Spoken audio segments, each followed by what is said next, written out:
Sorry I've been away for a bit, but I don't know, I didn't feel like making videos. And Lambdog stopped making stuff I had to respond to, so. I rewatched my last video, and all I can think is that we're watching the inevitable end of the Empire.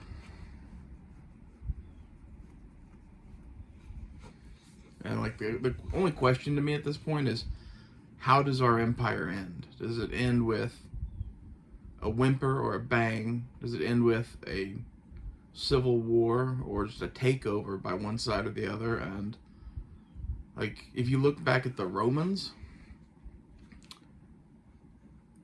when they had their republic end, I keep calling it the empire, and I probably shouldn't for this video because we're really a republic, and the issue at hand is that the republic is ending. And in the Roman times, when the republic ended, it was because an emperor took over and they formed an empire.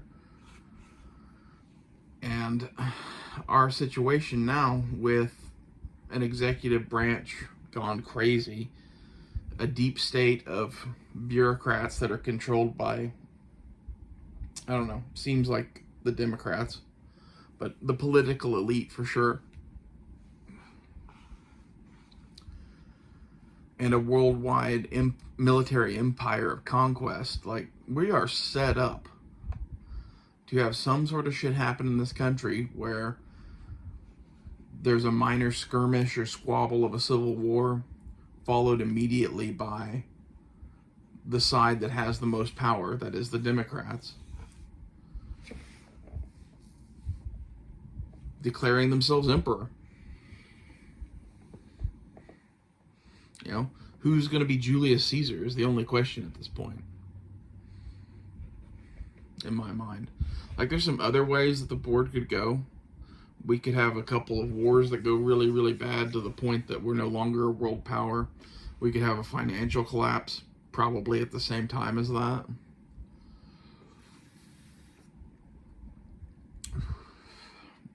We could have a real civil war, not just a skirmish of one, but like a protracted, 5-year to decade-long conflict where hundreds of thousands or millions of people die on each side.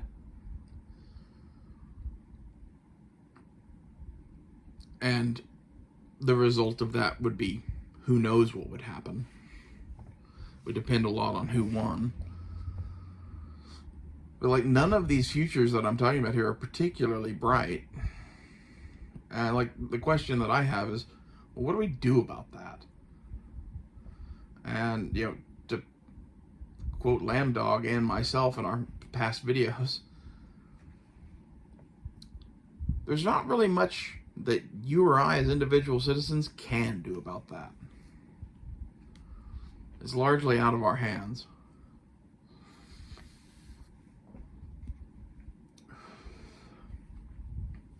Unless you want to, like, Allah Akbar, your mama jihad. I'll leave that statement up to your interpretation, because I don't want to voice aloud my thoughts here on YouTube, because this video will get pulled. But you could totally do some of that shit. You'd probably end up in federal prison, though.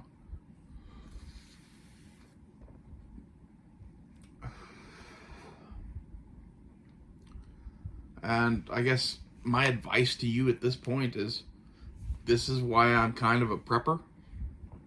I've always been kind of a prepper, but it's been like on and off for the last 20 years. And in the last 2 years in particular, it's gone from, being kind of a prepper to being a total doomsday prepper. Like, bad shit is coming. I'm squirreling away food and other assorted things that I think we'll need, quite frankly.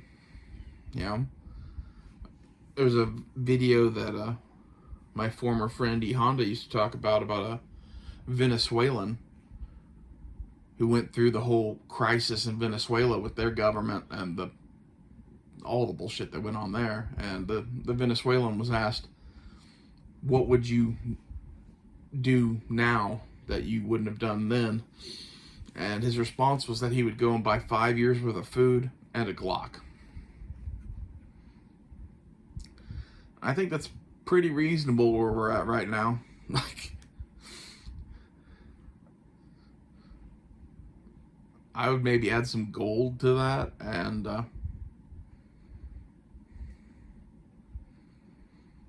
buy a car that's not going to need a lot of taking care of for the next 20 years. You know, buy a new Toyota or a Honda. Or buy something that's so old that it's got relatively easy maintenance that you can do yourself and have a bunch of spare parts for it. That's another way to go. I think bad times are coming in this country to the point that it's largely out of our hands, and there's only so much that you can do. And guaranteeing that you have food for the next few years, a way to defend yourself, and some sort of reliable transportation is probably about the best you can do.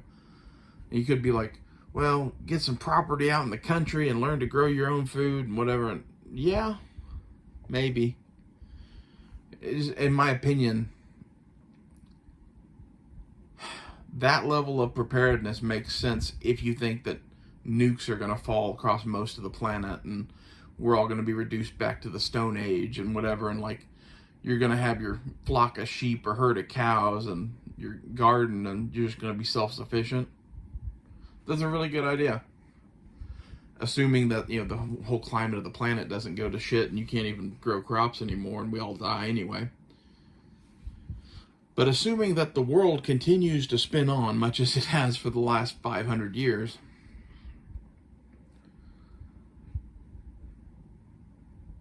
having some food storage and financial storage, if you can, in terms of gold. I used to say, you know, gold or silver or whatever, but the price of gold is going crazy and the price of silver is remaining basically the same. So at this point, I would buy gold. And a lot of people be like, well, I can get stocks and bonds and Bitcoin, and yeah, all of that shit could go away in a second. Like, gold you literally physically hold in your hand, and it's been worth something since the dawn of time, and it's worth relatively the same amount in terms of the goods and services that you can exchange it for. You can't say that about most things. You know, in the 1870s, an ounce of gold would buy you a nice, high-end, tailored custom suit. The same is true now. Okay? You know, an ounce of gold in the 1870s would buy you a nice pistol and a rifle, if not a couple of them. The same is pretty much true now.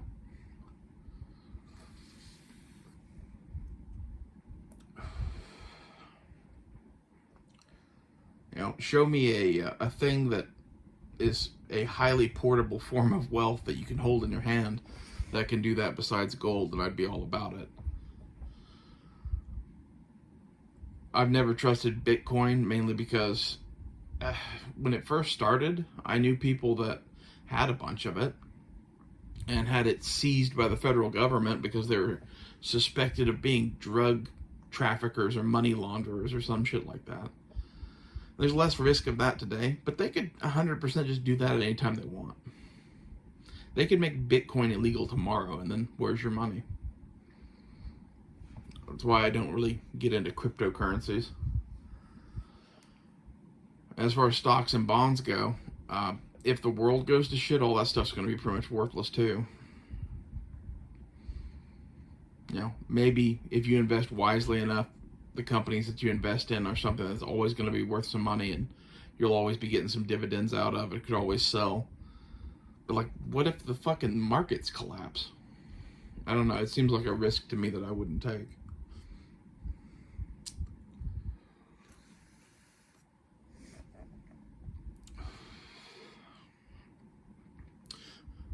Because of our geography, I'm not really that worried about some foreign army invading the United States.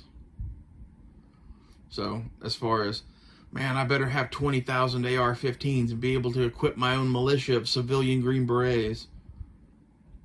Cool, like I like your Red Dawn fantasy, but at the same time, it's not very realistic to our situation. Like, in my opinion, we're looking at the Republic probably dying from various political disturbances and or economic disturbances. And that's a whole different sort of prepping than prepping for World War III, which could happen at the same time. But again, are we likely to see Russian bombers over the skies of the U.S.? You know, if it goes nuclear, maybe, but I kind of doubt that World War III is going to be a fight that's fought with nukes. I think what we're learning more and more in the world as this situation unfolds is that nukes in World War III are going to be a lot like gas warfare in World War II. All sides in World War II had gas masks and had poison gas, and nobody ever pulled the trigger on it because they knew that if they did, then the other side would start doing that. And it was, you know, it's not an advantage if everybody does it all at the same fucking time. And if everybody's got gas masks, it's not, you know, it's just making things worse for everybody. That's kind of how I think they're viewing nukes at this point, is the countries that have a bone to pick with the United States aren't trying to nuke the United States out of existence.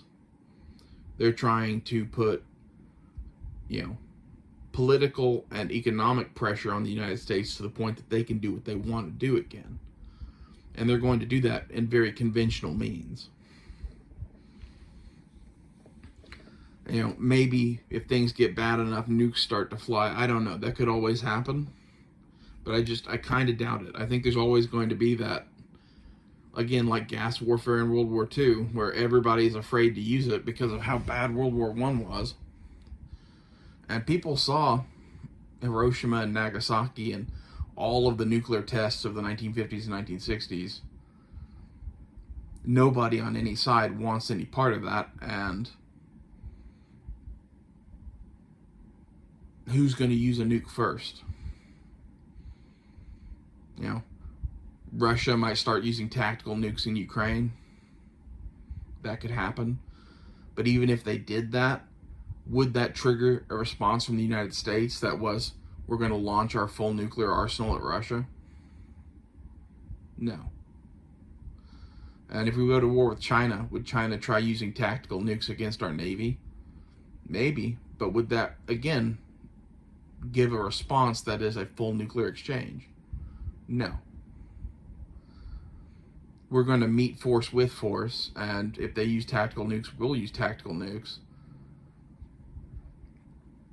There's very few people in charge of the world right now that I would define as a madman with their hand on a button. You know, it's going to blow up the world. You could say that about Putin, you could say that about Trump, but that's hyperbole for the most part.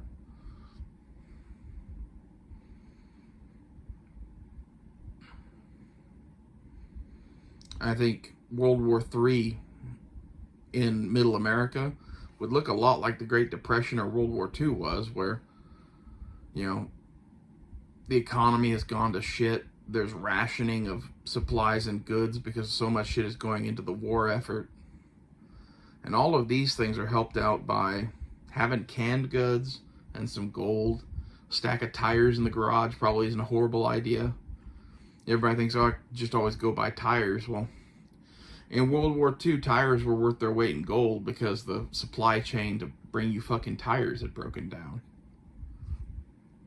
And tires were a war critical thing, that what we did have was going to make Jeeps and tank tracks and airplane tires and that sort of shit. It was not going to make snow tires for your fucking Studebaker.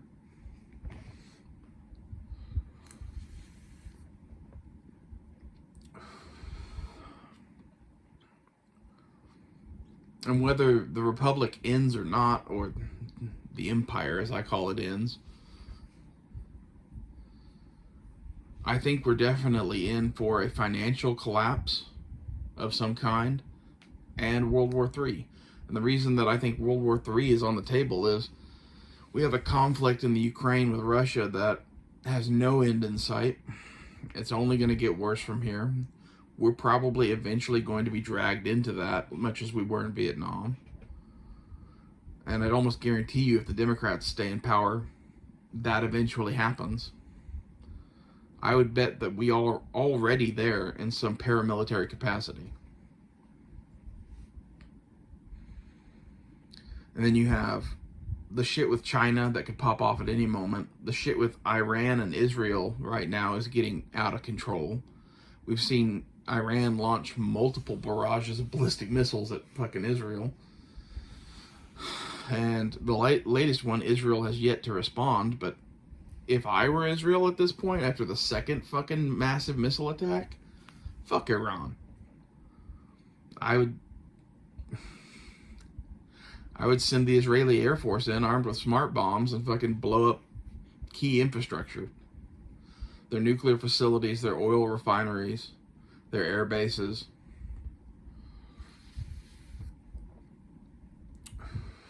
You know, you keep kicking the hornet's nest, eventually you're going to get fucking hornets out of it. And that's what Iran's doing with Israel right now. And to some extent, Israel's doing with Iran. It's this tit for tat back and forth right now. And who's to blame for that, really? Both sides. Both sides of that are to blame for that. I would say that Iran probably has more of a case against it as far as being to blame, because all of the shit that Israel's doing is in response to shit done by proxy groups of Iran. And Iran's the one launching massive missile attacks. But I also acknowledge that I have a bias that is pro-Israel.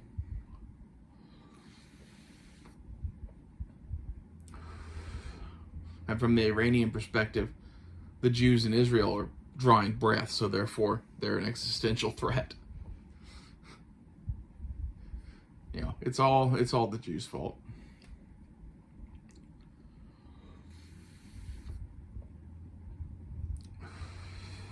If you're not a prepper yet, you definitely should be.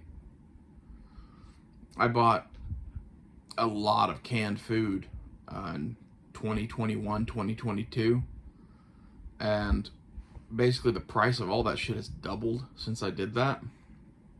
And I'm really glad that I did it when I did. And you looking at the prices now and going, it's too late. Oh, honey, we ain't even gotten started yet. You know, in World War II, not in the U.S., but in various places, there were places in the world where a can of Spam would buy you anything you fucking wanted.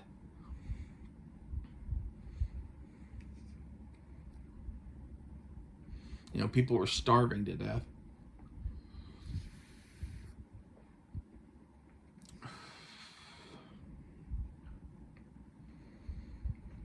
And one of the things that I'm really worried about is, you know, we're kind of watching the book of Revelations play out in some ways, because it was like the book of Revelations was written as such to be a view of the collapse of an empire. And we're watching probably the collapse of an empire right now. And, you know, we've had the horsemen of pestilence. We've had the horsemen of war show up, but not fully exposed yet. You know, we're waiting for famine and death. Those are the next dominoes to fall. You know, don't take my word for it. Take the book of Revelation's word for it. Whether you believe in Jesus and the Bible or any of that shit or not, you should know that John wrote that letter to his followers, and it was a allegorical story about the coming woes that they were going to suffer, right?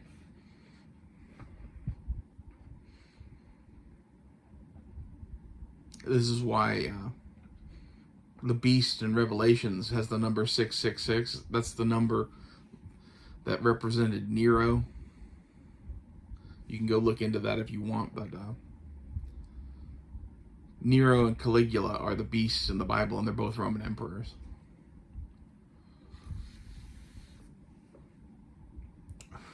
the book of Revelations was a political hit piece written during turbulent times. And the four horsemen of the apocalypse, I think, are pretty good to have in your the forefront of your mind at this point. We could have another pandemic at some point, especially if Trump gets in. I would almost predict that that does happen. You know, the last one that they hoaxed did so well.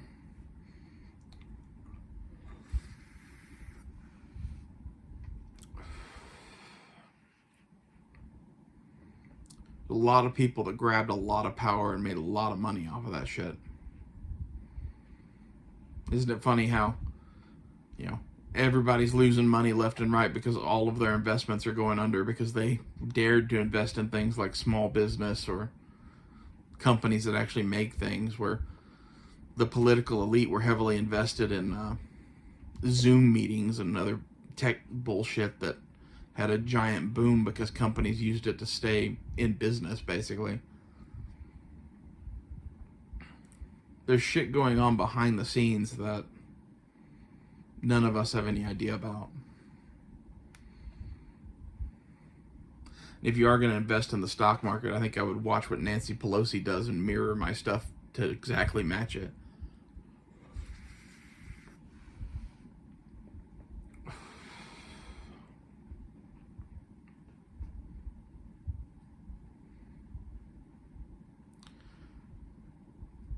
I think the only real debate at this point is which happens first, a political civil war in the United States or World War III.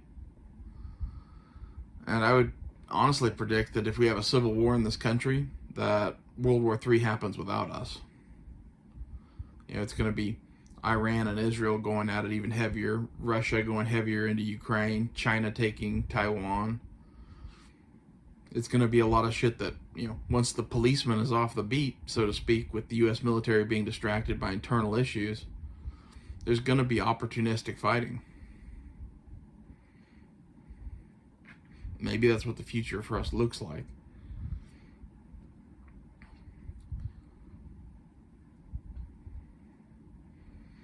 But all of the instability in the world somehow manages to make Americans pull together usually, so maybe the Civil War doesn't happen. But like the two political sides in this country are drifting apart to such an extent that war to me seems inevitable. I'm not the only one. There's a lot of very smart people that are looking at our situation and going, there's going to be a civil war in the United States in the next decade. If not predicting it in 2025, which I think seems a little extreme. If Trump gets in office, though, I think we are put on an accelerated path in many ways. And if Kamala Harris gets put in office, we're put on an accelerated path in many ways. It almost doesn't matter what happens at the election. We're headed for some sort of contest of wills when it comes to the split halves of our country. No one is going to be happy by the results of the election, at least not everyone. You know, if the Democrats win, the Democrats are going to be happy. If the Republicans win, the Republicans are going to be happy. But neither one of these sides are going to do anything about these issues that I've talked about here in the last several videos, and I'm talking about here in this video, where our economy is on the precipice of a cliff, and our political and strategic military position around the world is fragile. And you could maybe try to blame that on Trump, but in reality, I think the Trump presidency is the only reason why we haven't seen things escalate further. If we had had 4 years of Hillary Clinton followed by 4 years of Joe Biden, we would be in such a shitty position right now, it's not even funny. Maybe Trump gets in and there's some return to strength and some of these, you know, things across the globe calm down and the economy gets better for the same reason that the economy got better when Trump was in office last time. Maybe not. Like, who knows? The future seems very uncertain to me, and You know, it's a good time to be a prepper.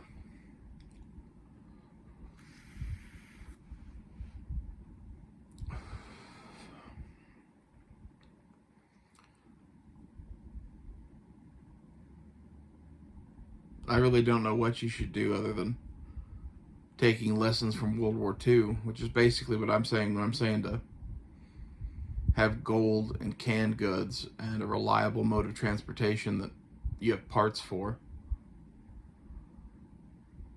Even if it's just having extra tires and an extra battery or something like that, like, these would make sense. We've seen with COVID that supply chain breakdowns are a big deal in our future, probably. You know, that was a little glimpse into where things are headed, I think, because the whole just-in-time delivery system that we have for everything in this country is super fragile, and it's largely dependent on China. And they're one of the possible adversaries we could have in the very near future. What does a war between the United States and China look like for our supply chain? Not good. You know, maybe the shit with China and Taiwan doesn't kick off and it's just the Middle East having a war amongst itself and Russia and Ukraine getting more extreme, and maybe we have civil war here. I would say that's almost a best case scenario.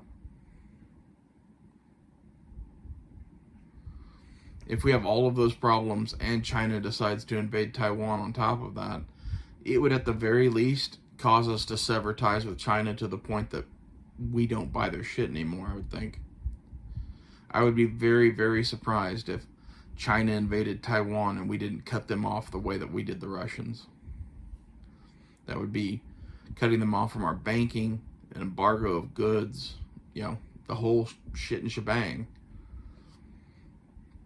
This is where, in addition to, you know, food and gold and car parts, you might add in any manufactured goods that you rely upon. You might buy an extra one. You know, I had a TV die here a couple weeks ago, and it was made in China, and its replacement is made in China. And, like, is a TV critical to your existence? Probably not, but, like, it's what I watch my shit on. Like, you have to have some form of entertainment and relaxation and whatever, and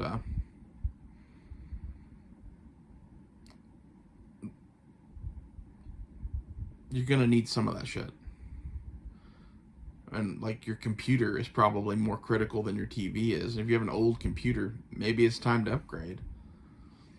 You know, if you have an older TV, maybe go buy an extra TV and stick it in the garage.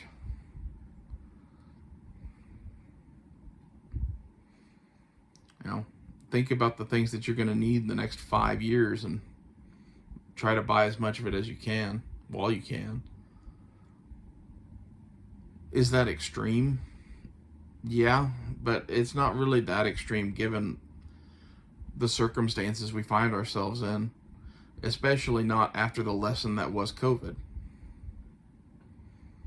Anyone who was on the fence about being a prepper before COVID should 100% be one after COVID.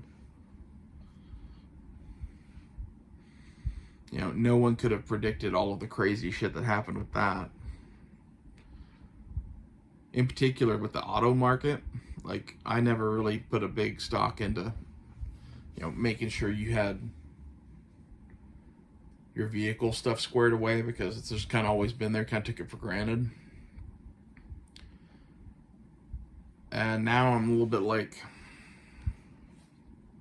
you know, walking everywhere sucks. And there's some shit where in the place where I live, where if you had to walk there, that's just not an option, especially to go shopping or something like that. What are you going to do? Steal a grocery cart and walk your shit all the way home 10 miles?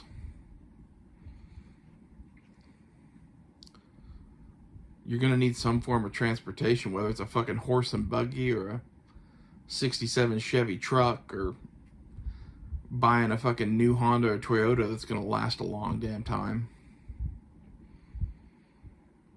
And you might be like, well, those modern cars have parts that are, going to wear out, and they're going to have lots of more problems than some old Chevy or something, and I'm a mechanic and I can fix it myself. Well, if all of that's true, then you go and do that. But for the average person, a Honda or a Toyota will go hundreds of thousands of miles, especially if you get a new one and take care of it. There's always the fluke thing that could put your car out of commission or something. There's not much you can do about that, but gambling on a car that's known to run for a really long time, I think, is a wise bet for most people. And again, I'm not exactly worried about EMPs from nukes. Just as I see the world, that's not our biggest threat. Our much bigger threat is supply chain issues and economy. And whether it's there are no parts available or whatever, or I can't afford parts, they're one and the same at the end of the day. You need a reliable form of transportation for the next decade, I would argue.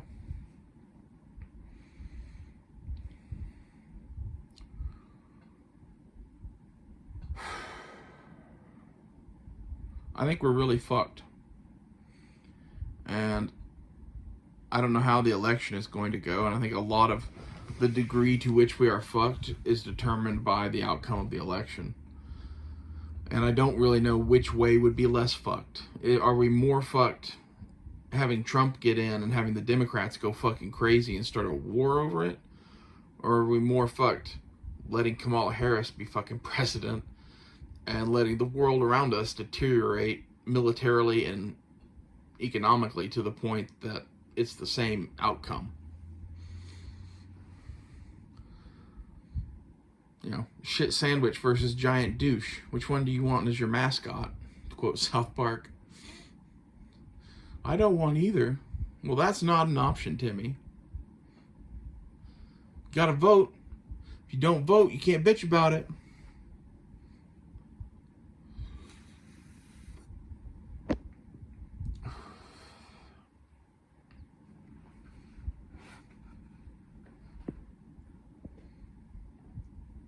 Our political system in this country is fucking retarded.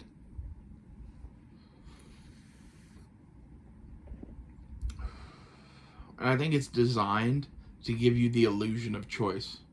Because at the end of the day, both candidates are supposed to be selected to be from this group of people who are in charge. And whether it's Mitt Romney or Obama, they're two heads on the same snake at the end of the day. At least we have somewhat more of a choice this year because of Trump. But Trump is a wild card who I honestly don't know what he's going to do. And at least based on his last 4 years in office, my guess would be he ain't going to do much. I think if Trump wins the presidency, you're going to see a Democrat-controlled House and Senate pretty quick. Like right now, the Senate is controlled by the Democrats and the House is controlled by the Republicans. You're not going to have, both houses controlled by the Republicans and Trump in office. And even if you did, the last time they had that, they didn't do shit. So what makes you think Orange Jesus is going to save you? Maybe I'm just jaded as fuck at this point and a doomer. But someone in this conversation needs to be a fucking realist.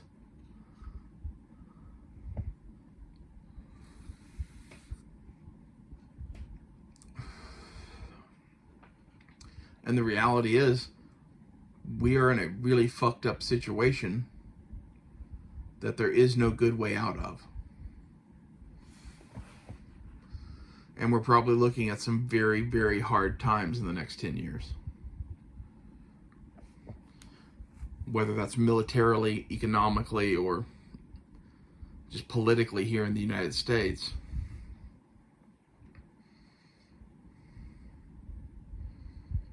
Prepare. I feel like I harp on that a lot here on this channel, but the situation dictates that you need to take some steps in your life to be insulated from this to some extent, but it's true.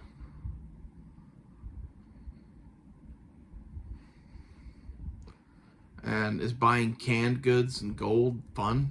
No, not really. I mean, if you buy gold, eventually you have like a pirate hoard in a box, and that's kind of cool. But like canned goods especially aren't fun to buy. Like, it feels like a waste of money, to be honest.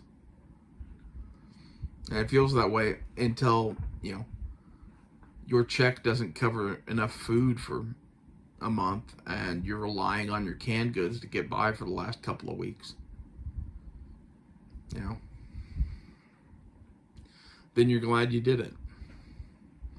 And maybe that's like the best case possible version of this or something like that, is the economy gets to the point that, your canned goods are your buffer that covers you at the end of the month. And if that's all it is, then great. But I think the likelihood of something like that happening is 100%. The likelihood of it being way worse than that is like a 75% chance.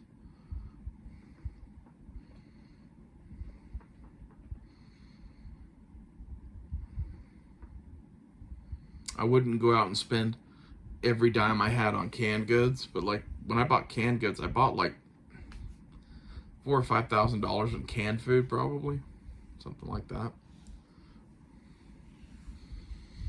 I bought a bunch of other shit too, and some of that was like a solar generator and solar panel, and a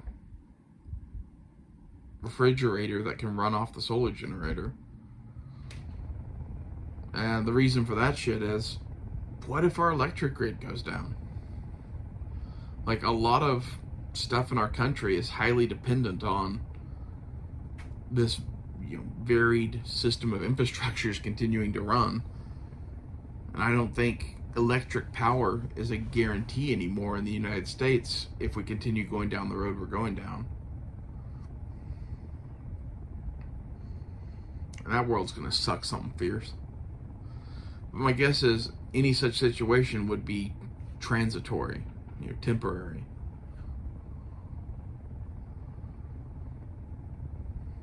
And it's something you're going to want to live through, and having prepared a tiny little bit goes a long way.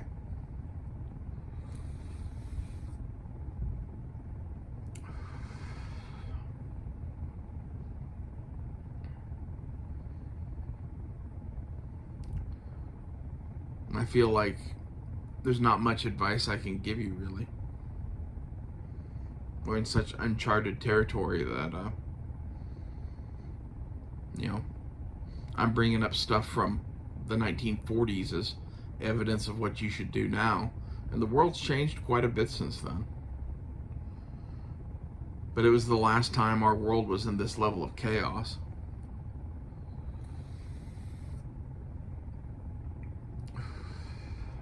And really, we aren't even there yet. We're like, starting to show signs of the fever. We haven't gotten to the point yet where we're really sick.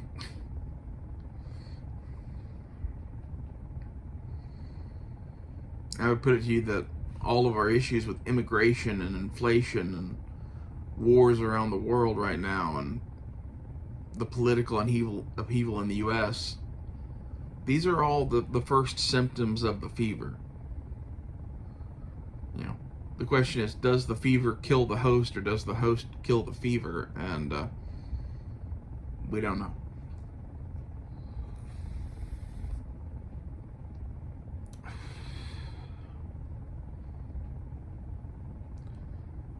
And I guess one of my questions to you would be is, do we want the host to necessarily live? The American government has gotten to the point where I would vote for anything else. Maybe Hitler will come in and fix all our problems like in Germany. Does he do some bad shit too? Probably. But their economy at least got good. And that's exactly how whoever the American Caesar is going to take power. It's going to be the situation is so bad that people are screaming for a fix. People are screaming for anything to end this pain. And they're going to end up turning to fucking opiates and getting strung out on heroin eventually. Like, it's probably not a good road to go down, but it's so painful. Like, how can you not take some pain medication?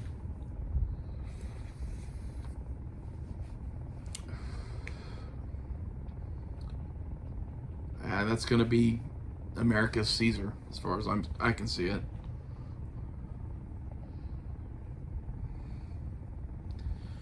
You know, this strong man will come and save the Republic by turning it into the Empire.